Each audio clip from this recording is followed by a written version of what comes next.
सभापति जी, आपने मुझे सामान्य बजट की चर्चा में अपनी बात रखने का अवसर दिया, इसके लिए मैं आभारी हूँ। माननीय वित्त मंत्री जी द्वारा जो बजट प्रस्तुत किया गया, वो बजट भेदभावपूर्ण बजट है। किसानों का, नौजवानों का, पिछड़े वर्ग के लोगों का, अनुसूचित जाति का साथ अन्याय किया गया।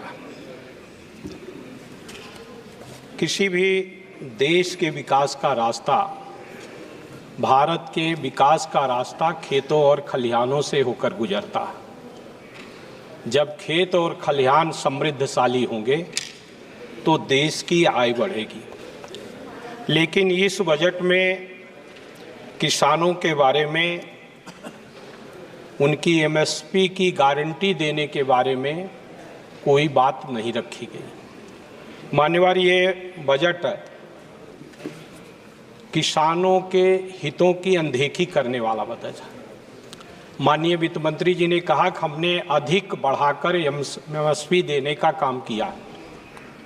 हमारा जो कास्ट ऑफ प्रोडक्शन है, सरकार के विभिन्न कृषि फार्मों पर, कृषि विश्वविद्यालयों में उस कास्ट ऑफ प्रोडक्शन के समतुल्य जो समर्थन मूल्य है वो नहीं। किसान का लागत मूल्य तो बढ़ गया महंगाई के चलते। खाद का दाम बढ़ गया, कीटनाशक दवाओं का दाम बढ़ गया, बीज का दाम बढ़ गया, डीजल का दाम बढ़ गया, बिजली का दाम बढ़ गया। उसके समतुल्य जो है, उसका जो एमएसपी है वो नहीं घोषित की गई, जिससे किसान की आमदनी घटी।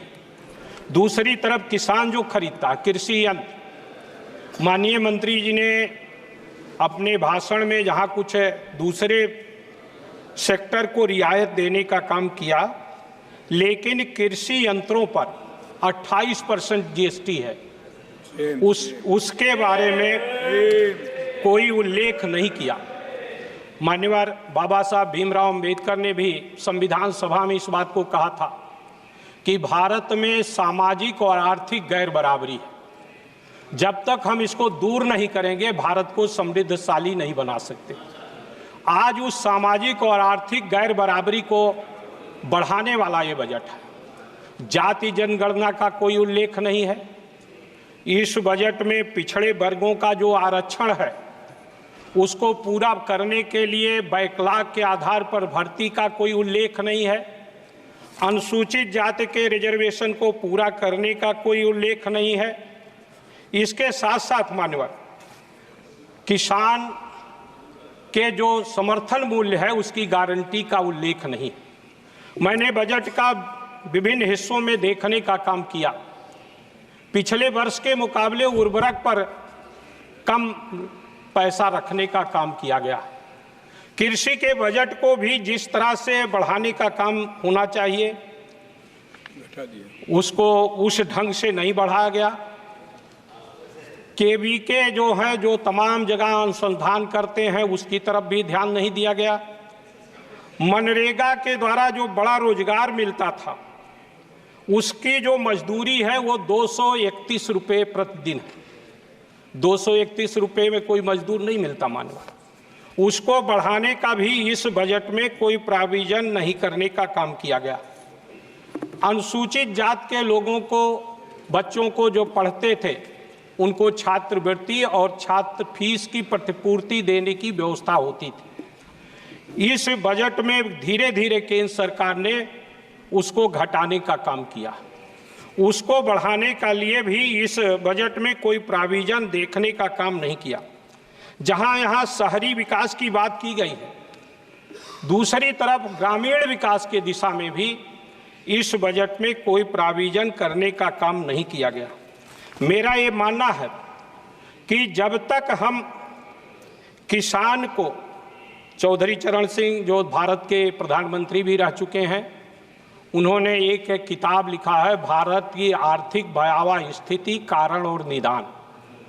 हमारे वित्त मंत्री जी को उस किताब को जरूर पढ़ना चाहिए था अगर हम उसको पढ़ते तो निश्चित रूप से हम इस देश में छोटे छोटे उद्योगों को बढ़ावा देने के लिए इसमें व्यवस्था करने का काम करते।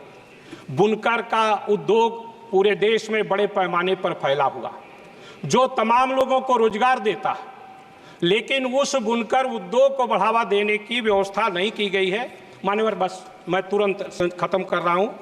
मैं आपके माध्यम से ये निवेदन करना चाहता हूं कि हमें उस बुनकरों को बिजली सस्ते दर पर देने के लिए, उनके उत्पादन का खरीद करने के लिए सस्ते रेट पर उनको धागा उपलब्ध कराने की व्यवस्था होनी चाहिए। साथ ही साथ मान्यवर, उत्तर प्रदेश के साथ भेदभाव किया गया। उत्तर प्रदेश भी कभी बाढ़ से, कभी सूखा से, तमाम जगह बाढ़ आया है और नेपाल पानी नदियों में छोड़ता है, उसका बहुत बड़े हिस्से पर असर पड़ता है। दूसरी तरफ सूखा भी है। हमारे जिले में आज कम वर्षा के कारण किसान की धान की फसल खत्म हो रही है। उसके विकास के लिए उसको कैसे ठीक किया जाए, उसके लिए व्यवस्था नहीं की गई है। अयोध्या के बारे में बार बार चर्चा आती है। बनारस से माननीय प्रधानमंत्री जी चुनकर आते हैं।